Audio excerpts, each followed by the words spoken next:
Voici comment préparer les bases des pages. Donc c'est un rectangle qui mesure 30 cm par 15 et qui est plié en deux.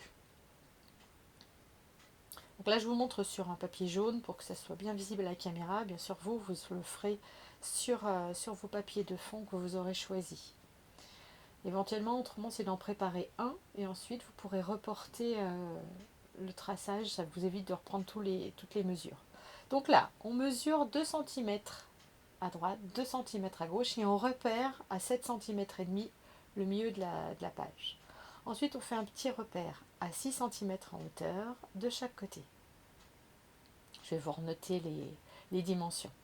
Donc 6 cm à droite, 6 cm à gauche, le milieu à 7,5 et 2 cm par rapport au bord droit et par rapport au bord gauche.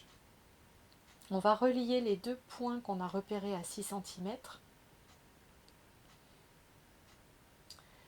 et on va à nouveau repérer le milieu à 7,5.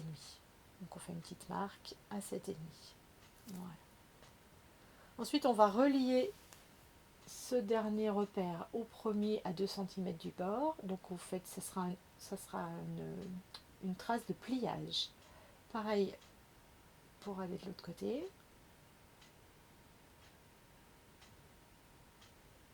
Voilà. Ensuite, cette dimension-là fait 8 cm. Donc on repère le milieu, 4 cm, sur ce côté et sur l'autre. Le milieu à 4 cm. Ensuite, à partir de là, on va mesurer en perpendiculaire 2 cm. Voilà, 2 cm. Et pareil de l'autre côté, 2 cm. Et ça sera notre point de repère pour tracer le col. Donc on le fait à main levée, c'est pas grave si c'est pas hyper symétrique, ça reste de l'artisanat, du fait main. Voilà, donc on trace un arc de cercle qui part de la pointe, qui passe par notre repère à 2 cm et qui rejoint l'autre repère à 2 cm.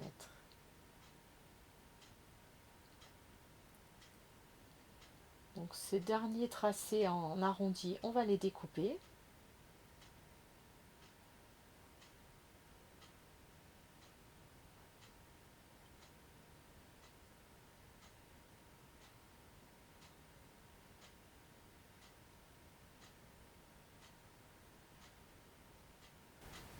Et ensuite, on va plier le long de notre repère qu'on a fait tout à l'heure en pointillé. On peut s'aider d'un stylet pour que ça soit bien net. Et on replie. Et comme ça, on aura notre première partie de col. On fait pareil de l'autre côté.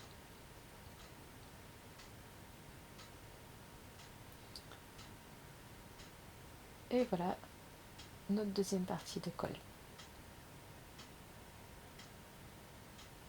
Et donc on fait ça 8 fois de suite.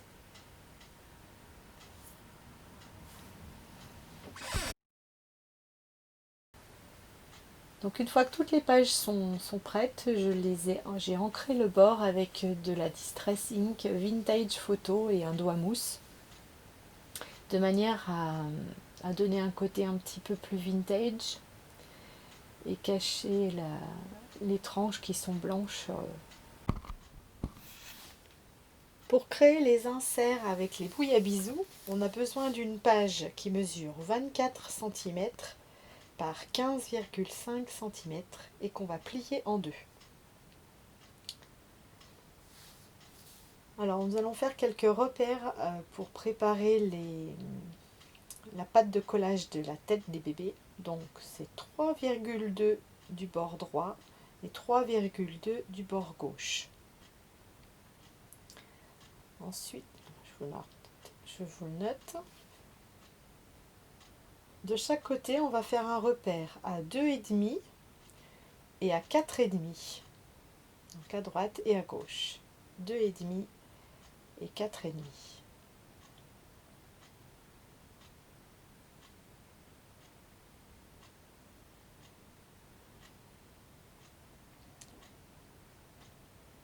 Ensuite, on va relier la ligne des 2,5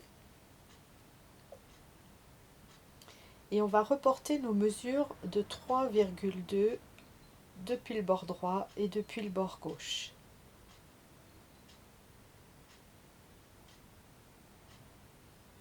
Et ensuite, c'est tout simple.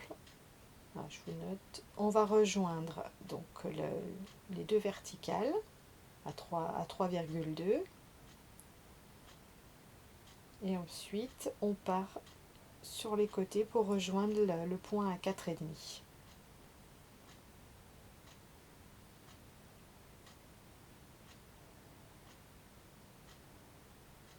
Et le papier toujours plié en deux, on va faire la découpe en suivant les traits qu'on vient de tracer.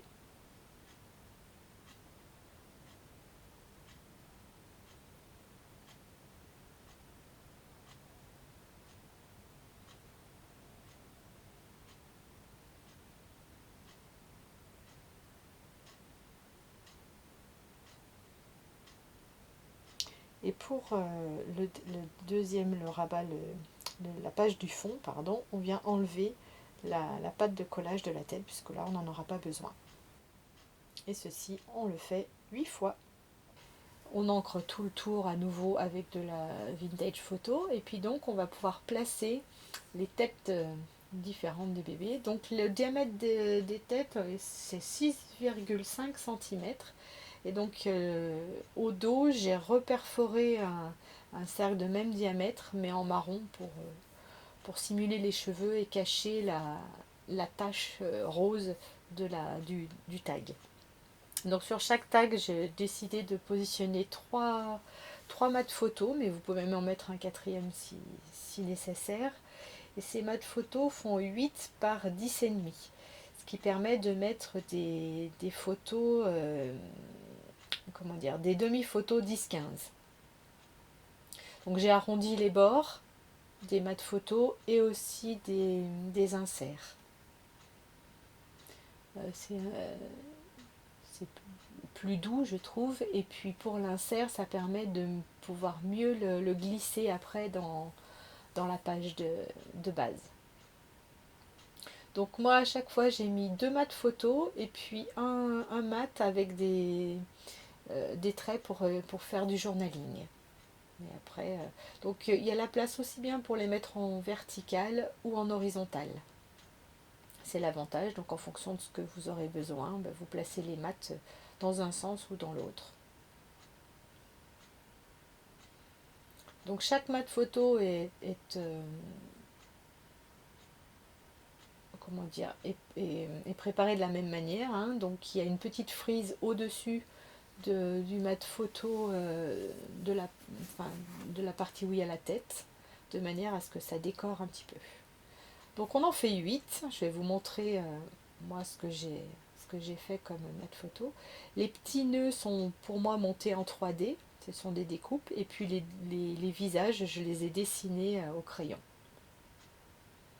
Donc vous voyez là toutes les possibilités que j'ai faites comme habillage du mat sous les têtes. Je trouve ça trop rigolo, trop mignon.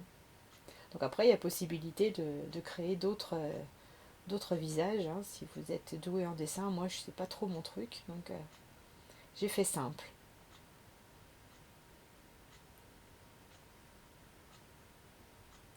Donc les frises, ensuite, je les ai colorisées au crayon à papier,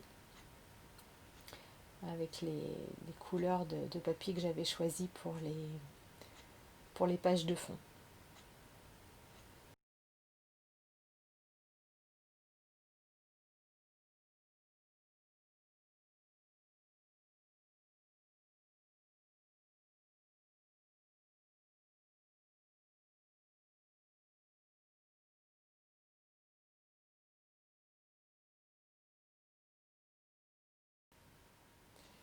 Donc en barre d'infos, je vous mettrai, j'ai photocopié en fait les petits visages que j'ai créés pour celles qui ne se sentent pas de se lancer. Il suffira de les imprimer et puis de les découper.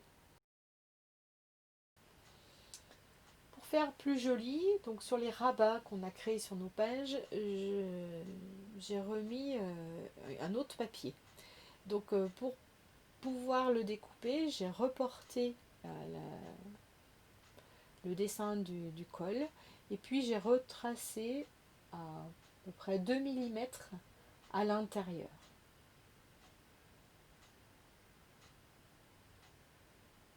Et c'est ce deuxième trait, sur ce deuxième trait que je vais découper mon papier,